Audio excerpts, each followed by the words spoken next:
Hi, everybody. My name is Jackson Pino. I am Minneapolis Area Realtors Policy and Research Manager, and I'm going to be presenting our residential market update for May 2023.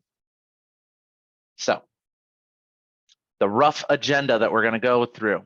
I'm going to give you the regular market update that we all know and love with the charts that we're all familiar with to make sure that you're up to date on what happened in our most recent full month of April 2023. And then we're going to dive deep into an emerging market that's going on in townhomes. It's not like townhomes are brand new to the Twin Cities, but there is something new that I want you to be aware of.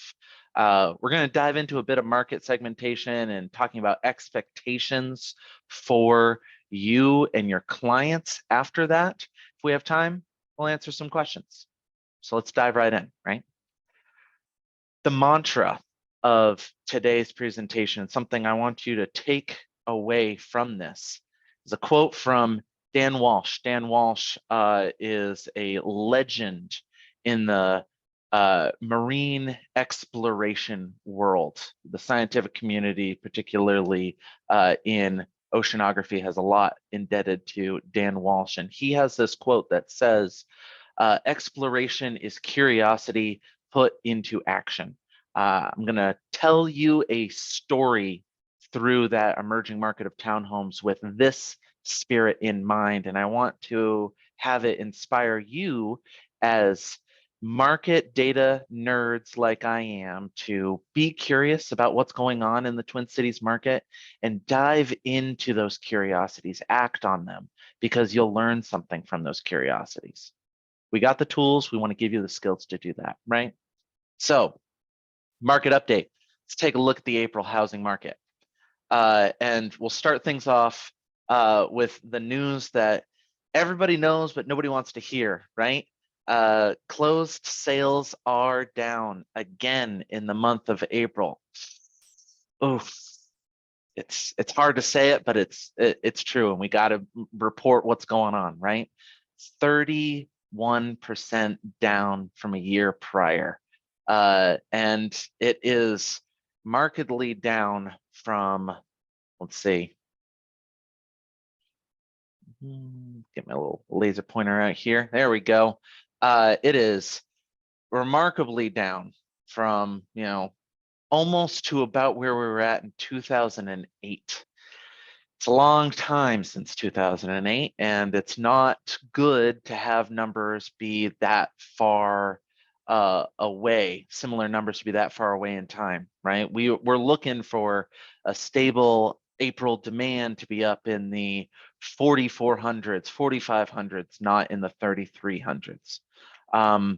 But that is the impact of inflation, right? We've talked about it time and time before here, and it is continuing. And it looks like it's going to continue because, as we like to say, pending sales are next month's closed sales, right? This is a leading indicator for us for the month of May. And it looks like we're seeing continued lagging demand, or I would say a downturn in demand, rather. Be prepared for that. Be prepared to set those expectations for you and your buying clients, as well as your selling clients, right? Because selling clients on the supply side of things aren't faring much better, right? Part of that we already know is self-explanatory. When buyers are putting up their home for sale, they're often moving into a home in the same period of time, right? They are buyers at the same time they are sellers. And if they don't have the urge to buy, like we saw in the last couple slides, they are more hesitant to add their home as a listing to our MLS, right? So 27% down, about 5,200 in the month of May in terms of supply of new listings. That is the lowest metric that we have in April since 2003. Hard pill to swallow, right? Especially as we're coming into what we would normally classify as the rush of the late spring, early summer market. We're definitely not up at the 7,500s that we were in 2021.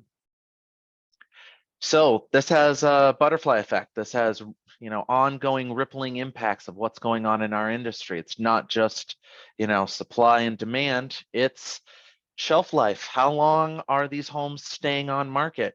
You guys remember back in the day of 2021, 2022, and we said half of our inventory that is selling in a week? Well, that is no longer the case. We are starting to regulate back.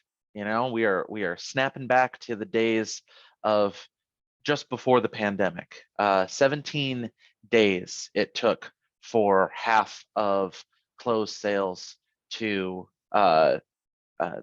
end up getting a purchase agreement, right? Our cumulative days on market is about at 2 to 3 weeks. That is, it's better than some areas. We're still seeing high turnover, but it's not quite the fever pitch that we were seeing in the past 2 years. And then this is probably going to be the hardest one. And I hate to say it, guys, but negative price growth. I know that is an intimidating thing to hear. And I want you to understand that this is not doom and gloom. This is not the sky is falling. This is a reality of the massive increases that we saw in 2021 and 2022. This was always going to happen. Market economists from Lawrence Yun down on to small potatoes like me and David have known that this is going to happen at some point, and now the time has come. So let's be forward thinking about it and understand that yes, that number is negative and it looks scary, but let's be those housing market experts that our clients need us to be and not feed into that hype. We need to communicate that this was anticipated. It's part of the combating inflation in the greater economy. And we will return to a normal, sustainable, linear growth like what we have been seeing since 2014. I am confident in that. But yes, for the month of April, we are 0.3% down with a median sales price at $369,000 for the Twin Cities. But that doesn't always mean that our selling agents are keeping up with that pace of what the market dynamics are going on with, right? The original listing price, you as agents know this, you sometimes just got to go with expectations of your clients, and your clients' expectations, if you are on the selling side, lag a little bit. This would be the perfect time if I was smooth enough to keep it in there of having David's great cat meme of, you said Zillow was my house was could be listed at 400,000, and the response is 150. Probably not that dramatic of a difference, but the reality is that there is a difference between median sales price and how the market is performing when homes actually close at those price points and those original listing prices. And I promise you that it is not February original listing price. I updated this to be April's original listing price, but the sentiment still applies. There is a disconnect between our original price and where we end up reducing prices down to. Now we know that this is the case. We've seen this before. We've seen this more dramatically in median sales price at the onset of the Great Recession, right? And that is true negative declines in price growth, right? As bad as 25% negative price growth or price reduction in median sales price, right? We are not even close to there. We are starting to see a downturn. We're seeing the price growth is going down, and we are now at this point where we are getting into the negative median sales price. That 0.03%. It's so small you can't even really see it here on this chart, right? And that is part of this far right red zone here, is to highlight that is the period of time where we were seeing interest rates rise from the Federal Reserve to combat inflation. That is what is happening here. And communicate that to your clients when you're sharing this sort of market data with them. April, median price per square foot, again, we are down a little bit. It is a function of price per square foot, right? When median sales price goes down and homes square footage prices stay the same at large, the price per square foot will go down. We are just short of $200 per square foot at $195. That's 1% lower than we were at same time in 2022. And percent of original listing price received is the reality that I want us to all kind of gather from this, right? We were up here. This is, the percent of original list price received in the past 2 years has been 103%. And we are now slingshotting back to about 100%, where we were at for a while.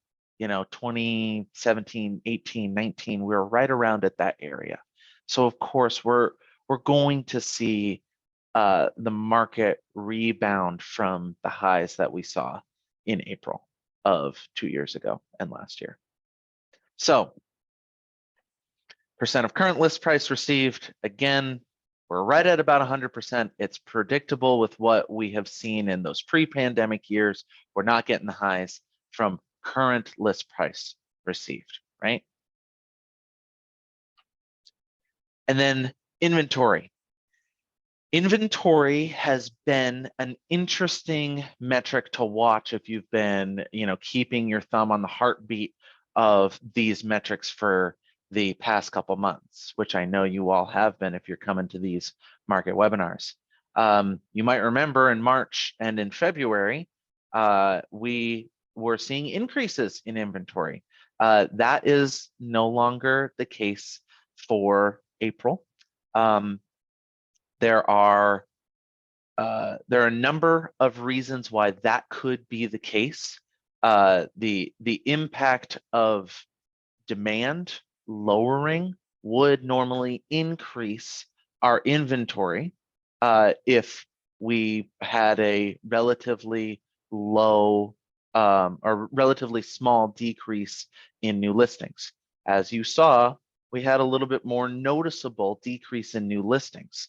And because we had a decrease in both new listings and in our sales, that means that we're hitting that equilibrium point of an inventory that is similar, a little bit lower than it was in April of 2022. 6,000 is not a lot. And the best way to describe why it's not a lot, as we all know, is month supply of inventory. And David, if you're still on, I think we need to check that function to make sure that these are actually updating, because we're seeing February again, and I don't know. Let's refresh data. While that's refreshing for us, we will say we are nowhere near a here we go. April that is the speed at which we can update our data here for you on the fly, folks. We are getting so smooth with that now. Now we're looking at April month supply of inventory, and you can see the picture really hasn't changed that much, right? We are still at 1.5 months supply of inventory. That is not a balanced market, okay? That is still in the realm of an unbalanced seller's market, unlike anything we have seen in previous Aprils prior to the pandemic. We weren't great before the pandemic. We were about 2 months supply of inventory, where a balanced market is really somewhere 4 to 5. We haven't seen that in over 10 years now. That would be a fair market balance. And that's where we want long-term sustainable growth and good opportunities for both buyers and sellers in the marketplace, right? And we know what that looks like. We know that month supply of inventory is a key factor to understand leverage in the marketplace, right? You've seen it before, where a seller's market, what we're currently in right now, is where there are few homes and a lot of buyers. See all the people vying for that one home, right? Meanwhile, we have a buyer's market where there are a few buyers and many homes that are trying to grab their attention. We haven't seen that really since the Great Recession in this market. Nor do we really want that to be the case. What we want is a balanced market, a roughly equal balance, so to speak, of buyers and sellers where neither side has an advantage. Price growth and market times are steady, predictable, sustainable, and positive. So we got the recap in. Do we have any questions about the recaps that we had prior to diving in to townhomes in the Twin Cities? Any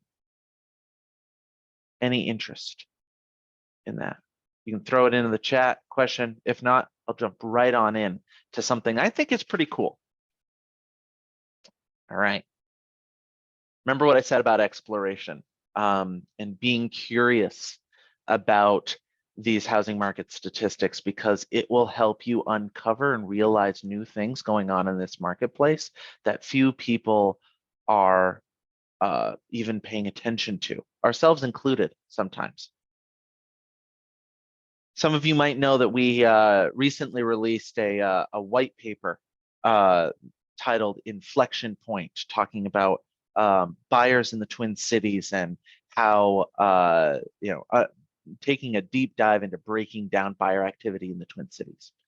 One of the charts that we developed as part of that research paper was the one I'm showing you right now. This percentage of all sales, in this case it's closed sales, that are townhomes.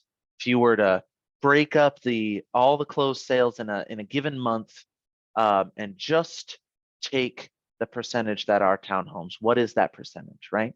And as you can see, it's pretty consistent often. Across the entire Twin Cities, it's usually somewhere around 17, 18%.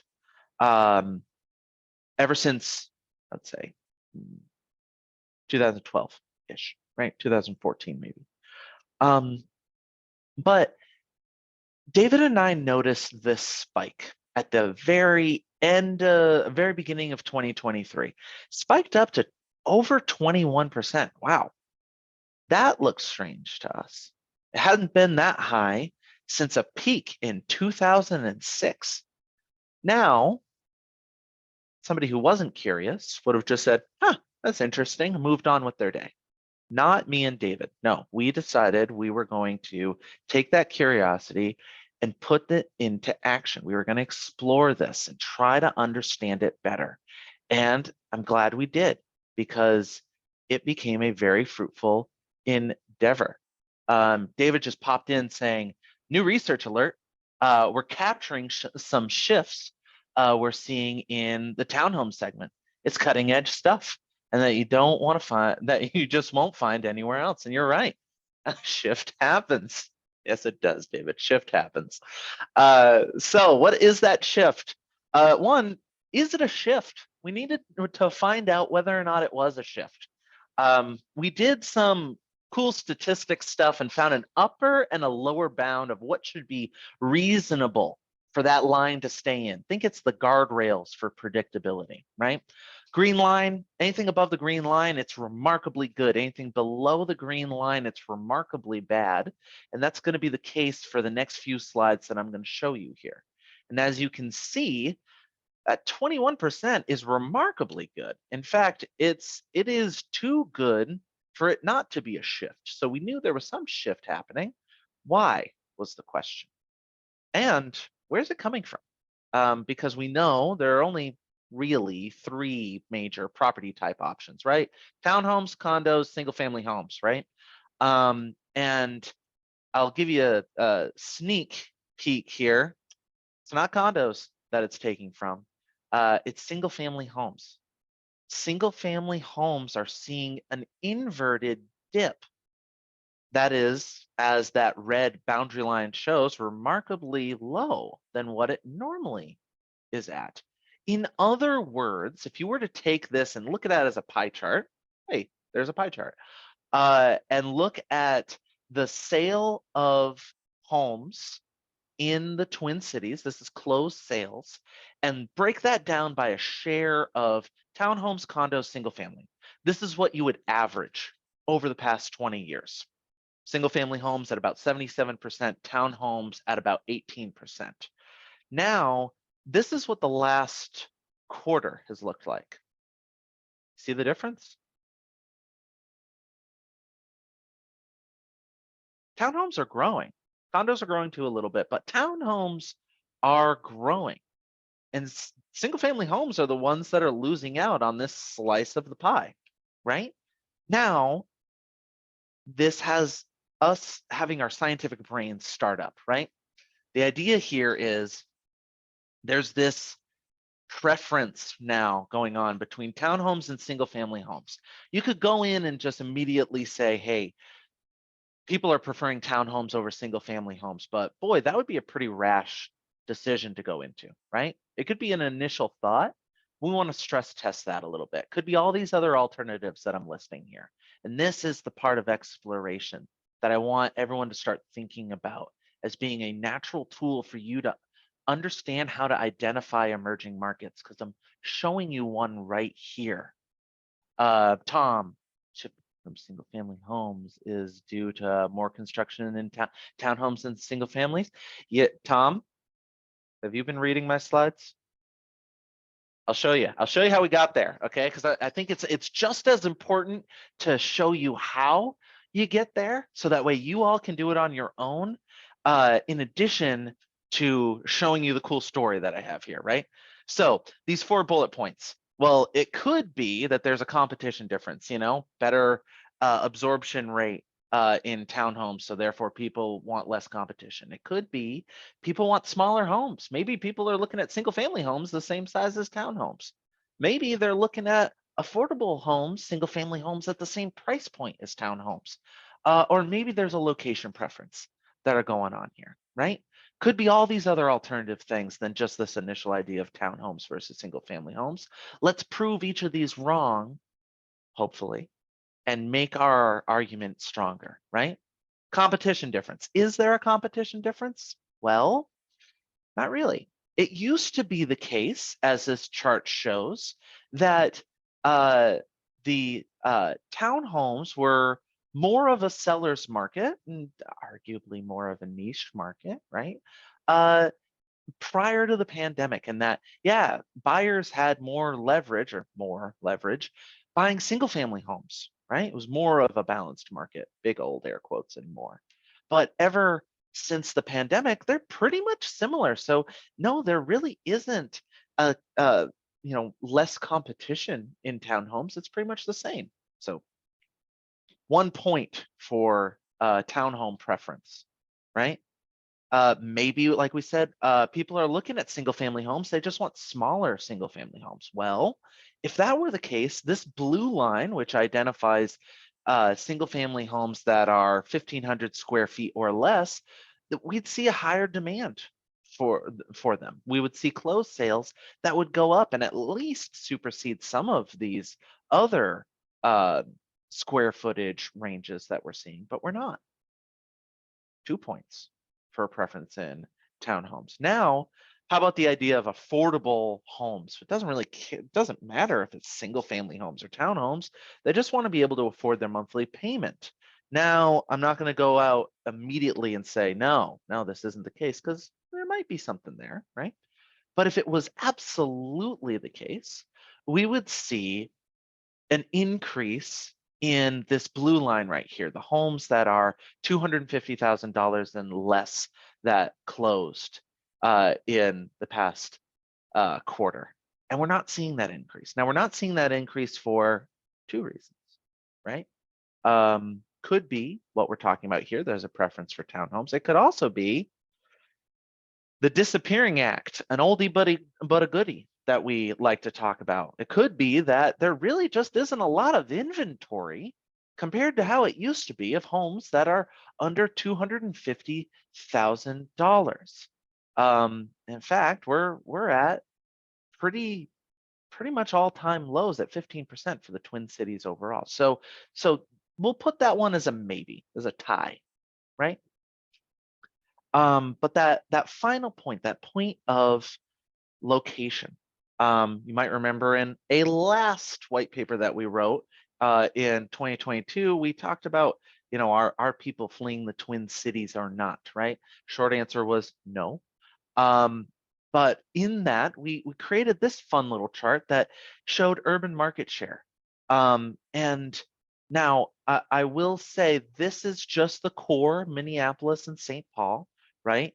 And we're looking at non-single family homes, and we're not seeing that spike, that preference, for something other than a single family home. And this got us thinking. And this is the cool part. And this is where we're going to get to your answer, Tom, right? It's all about location, location, location, location of townhomes, because some of you might already know this if you're already in the segment. If you're interested and already engaged in this segmentation of the business, right? Minneapolis and St. Paul don't have a lot of townhomes, right? Here is that same chart that I showed you originally, the one that was in blue, right?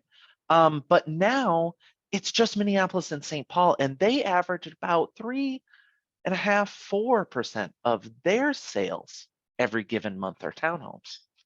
And they're still limited by those upper and lower bounds that we've set for them, right? Now, if you go to those first ring suburbs, right? And this is when we started playing around, okay? And this is where things started to get interesting.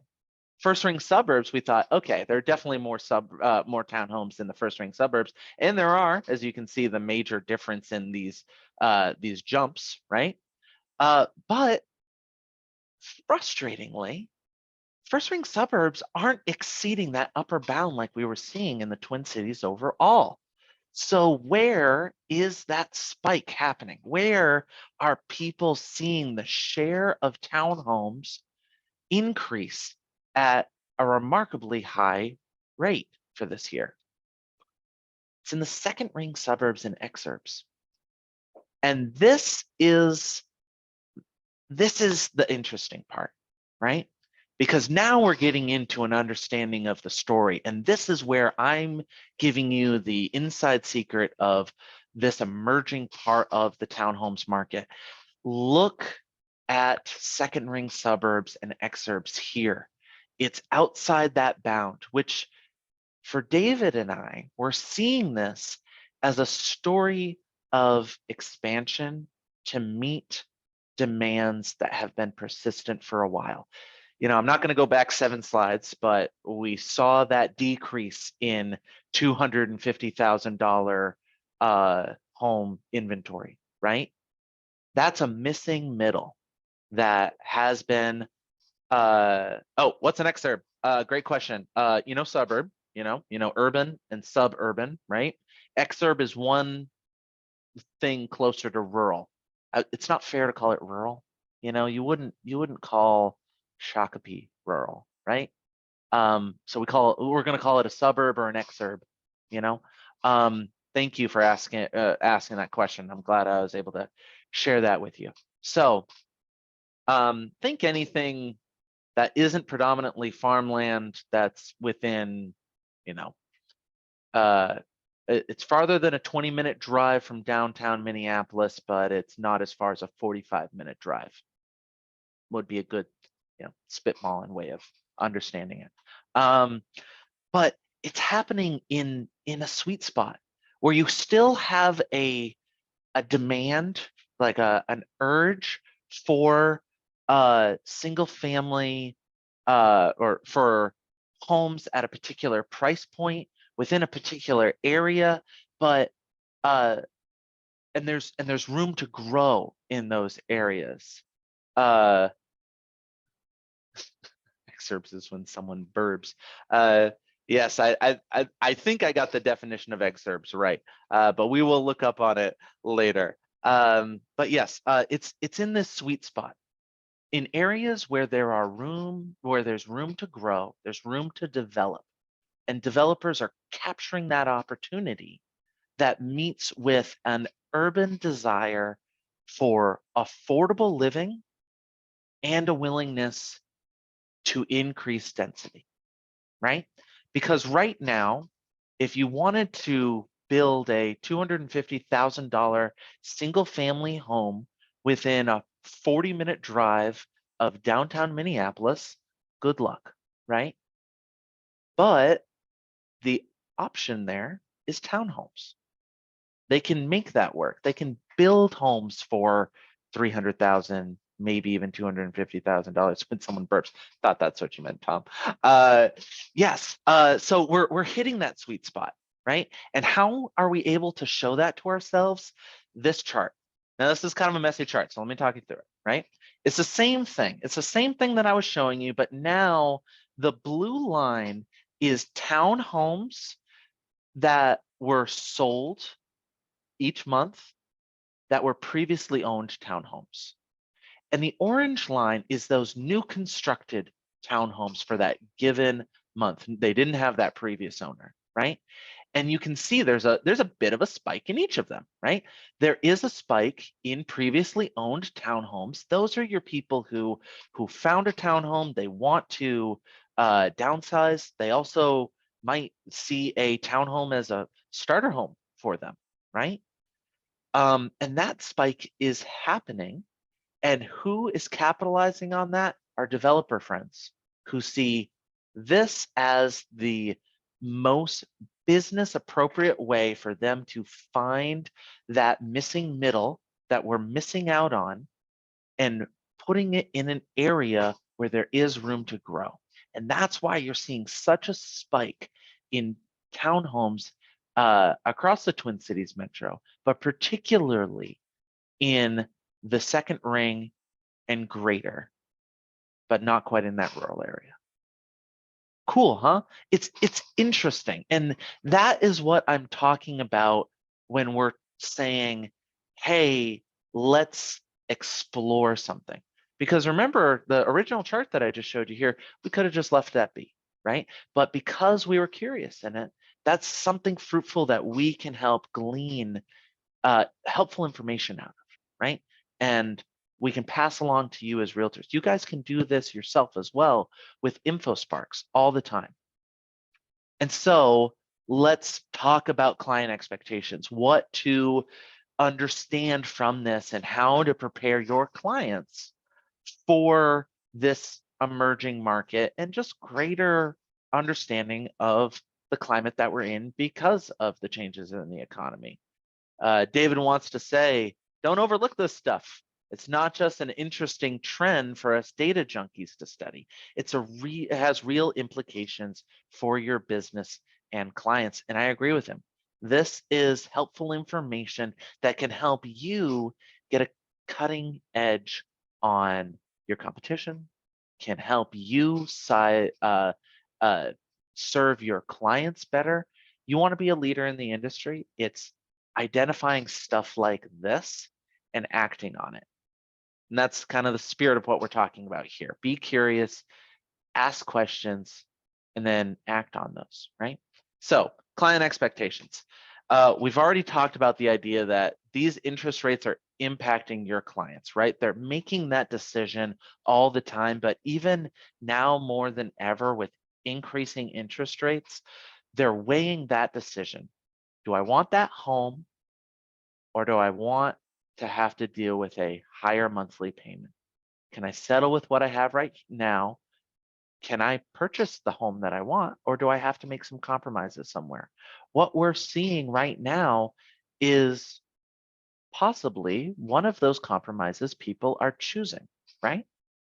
So why are they making these compromises, right? We had a great deal prior to the increase in inflation. Historically low interest rates had partially offset price gains, and I don't mean price gains in the price of homes, because we knew that those were going up, right? But the interest rates were making it palatable at a median income to earn a median priced home and pay $1,800 a month PITI for that. That's impressive, right? That's no longer the case now, right? Because we're combating inflation, we're seeing higher interest rates and therefore higher mortgage rates because of it. We're now at a more recent close to 2,500 for a median family income to earn to pay for a median priced house with these assumptions we have up here at the top, right? There's a noticeable difference there, right? And in the context, now we're looking at a yearly value now instead of the monthly value that I just showed you in the previous slide. We would say, oh, that's not really a fair deal anymore. I want you to step back from that. Remember, we were getting a real good deal, right? And now we're adjusting back to probably a more realistic marketplace, right? And there's no better way to describe that than this chart, where in red, and following the red axes over here on the right, that is your median sales price, right? Over the, again, most completed years, right? And your monthly payments, all the way up to the end of 2022, I will say there's a relationship here, obviously, right? But there was a gap. There was a gap ever since the housing market crash back in 2009, right? And that gap was essentially the deal, quote unquote, that buyers were getting with their monthly payments, right? And then they were in parallel with one another, all up until we had some federal tax tax bills that went through, and it was perpetuated on through 2020 with a continuing major deal that we were getting because of the onset of the pandemic. And then when we were starting to combat inflation, all of a sudden that correction happened. And we are now more proportional. These aren't the same numbers, right? But they're more directly proportional to one another because those lines are so much closer. Now, another way to view this is that gap, that's affordability right there. And just like we show you every month in our monthly press release documents, our housing affordability index has dipped. We've dipped since the beginning of 2022. We are now at about where we were at in 2007. Not the affordability highs that we were seeing in 2012 and this continued affordability that we were seeing from 2014 on until, basically inflation caught up with us, right? So be aware of this. Communicate this type of greater context understanding to your buying clients so that way they can be prepared to not capitalize on the deal of a lifetime that we would have gotten, in 2021 This is the reality that we're in now, right? Now, it does not mean that it's still not, that it doesn't mean that it's not a good decision, right?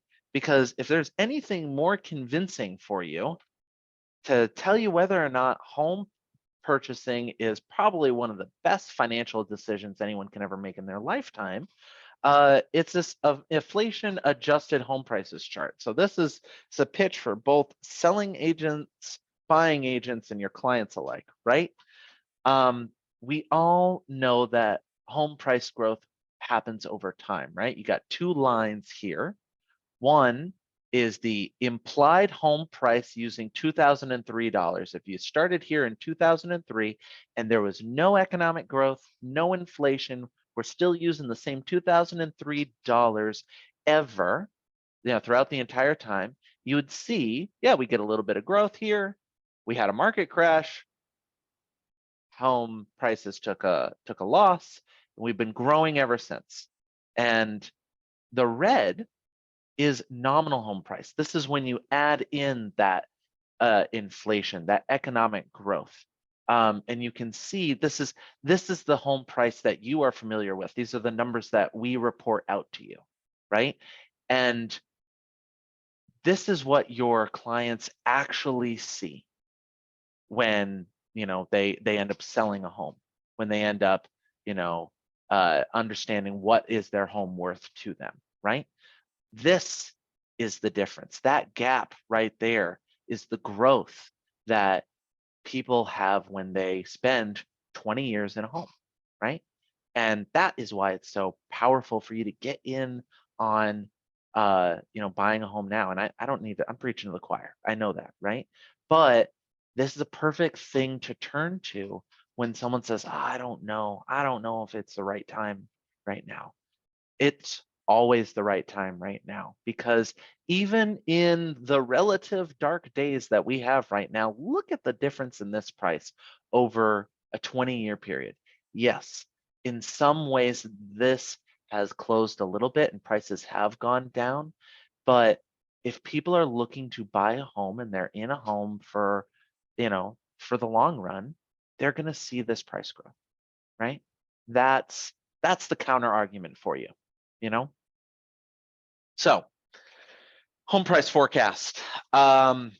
This was for 2023 at the beginning of the year, and I just want us to kind of bring back that reality that we were talking about, and kind of demonstrate to you that we had known that prices were going to fall over time, right? This was the full range from each reporting entity, averaging at about flat, let's be honest, right? Now, I've struggled to find the chart itself, but I'll say it here, and you can believe me if you want.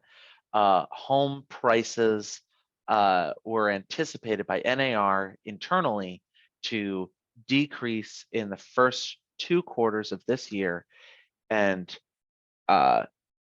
rebound in the 3rd and 4th quarter of the year to finish out the year, at just 1/3% above. So it's right along the lines of what was anticipated.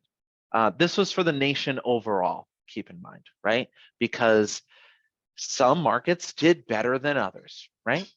But there's a trade-off with that, because for every high, I'm looking at you, Phoenix, here on this Case-Shiller home price index.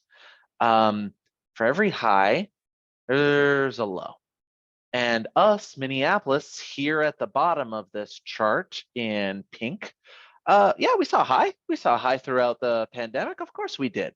Not to the same extent as some of these other competing markets, Dallas, Phoenix, Seattle, Denver, Las Vegas, but we're also not expected to see the price fall like they are. Doesn't mean we're not going to go down. Like you saw, we're down a little bit, but we're not as in a tenuous space as other metro areas.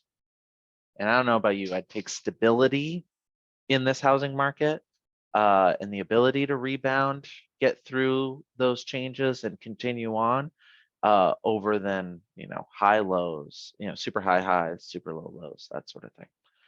But teach their own, I guess. Mortgage rate projections. This was at the beginning of the year, well, end of last year, and gives you a sense of where they were at between Freddie Mac, Fannie Mae, MBA, NAR, and the average of all of them. And Freddie Mac and Fannie Mae, they were saying 6.5% for Q1 and Q2. Let's see how close they were, huh? Not far off. This is the Federal Reserve's 30-year fixed rate mortgage average in the United States, pulled for you just an hour or so ago, and we are at about 3.4% as a 30-year fixed rate mortgage average. Not the highs that we saw at just above 7% at the end of last year, but we're not at the very enticing 3% that we were prior. And now this is just over the past year, this particular chart. So I want to give you the greater context for those of you who are still concerned about us being at almost 6.5%. Remember historically where we have been, and that the average of this entire chart from 1971 all the way through to today is averaging at about 7%. So yes, this is a steep increase, and I'm not saying that people aren't feeling it, because they are.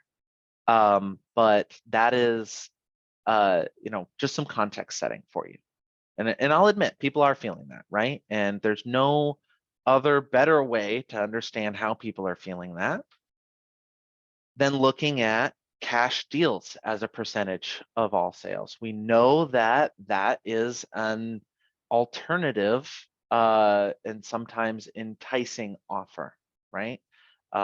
Where people are saying, oh, wow, I don't want to deal with 6.5%, and I do have the money for a cash sale. And we're seeing that at 15%, little under 2% increase from 2022 last year, and it's been going up since the onset of the pandemic. We're slightly higher than that point of stability that we saw from 2015 through 2018. Do I think we're going to hit the highs of 2011? I don't think so, especially because I don't think we're going to see interest rates go up ridiculously high. So we'll keep an eye on this. If that changes, we'll let you know. I'm out of time. Well, I got 8 minutes. More than happy to answer some questions that anybody has. My contact information is here if you ever want to reach out to me. So if you have questions, feel free to put them in the chat. More than happy to answer questions, either that topics we talked about here today, or other questions that you might have. Maybe some of those curiosities that you have will inspire us to do some deep research, and you can hear about it in one of our next webinars.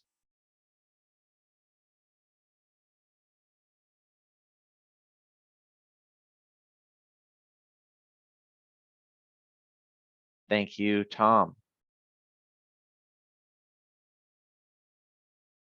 All right, we do have a question here from Jack. For looking at Minnesota metro area in quadrants, where are we seeing the most developers build? Northwest? I didn't even have to look at David's camera to see a big old smile on his face when I said the word quadrants, because that is a research topic that him and I have been recently talking about. How best do we divide the metro into quadrants? Do we use, the highways? And somehow, split up different municipalities? Do we, kind of get adjusted to there? We're thinking about that methodology right now, Jack. I don't have an exact answer for you. I don't feel comfortable enough kind of just shooting from the hip and telling you one. because I don't want to point you in the wrong direction. But since you did ask, maybe David and I can put that more on the higher priority list and get an answer to you, and maybe come back to this group and say, hey, this was the way in which we divided up the metro into quadrants. How's that sound to you guys? And kind of brainstorm some ideas here in a webinar, something to throw out there. But I think it's a good question. I'm sorry I can't give you an exact answer. I wish I felt more confident in giving you one. In regards to new townhomes, trying to figure out where to focus, that all sounds great to me. So back to what we were talking about here, I would set, you know, I would set your eyes into anything that is, doesn't matter what direction from the metro it is, but I would look at areas that have high density of townhomes, and that honestly, that's a simple MLS search. Just check off the checkbox, townhomes, and then click closed over any time frame, and play around with it, right? But David does also have here, a link from Housing First Minnesota that shows hot areas for permits. That might be another area to look into if you're looking for the new construction side of this conversation, right? But honestly, a quick and dirty answer for you on that one, I do feel confident in saying, is anything that is a suburb that is, not adjacent to Minneapolis and St. Paul, but maybe one away, So, like I said, second ring, second, third ring, those are the areas that have the space to grow. And I would look into those and see where those developments might be an opportune place for you to focus in your businesses. Yeah, and it's an open recommendation from us to all of you. So feel free to come and ask us questions, and we can help you find for yourself other emerging opportunities like this. Thank you so much for the question, Jack. We're about at time. Please, if you do still have questions, you just haven't gotten it out, take a screenshot of my email, send me an email, be happy to help you out.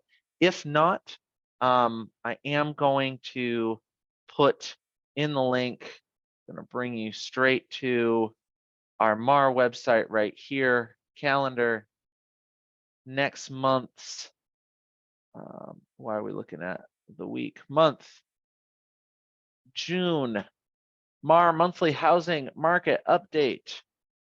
Please register to vote. You can tell I'm in politics. Register to sign up for our next class now, so that way you don't forget about it, and we will see you on June 15th for David's monthly housing market update. And we will talk with you all soon. Bye, everybody.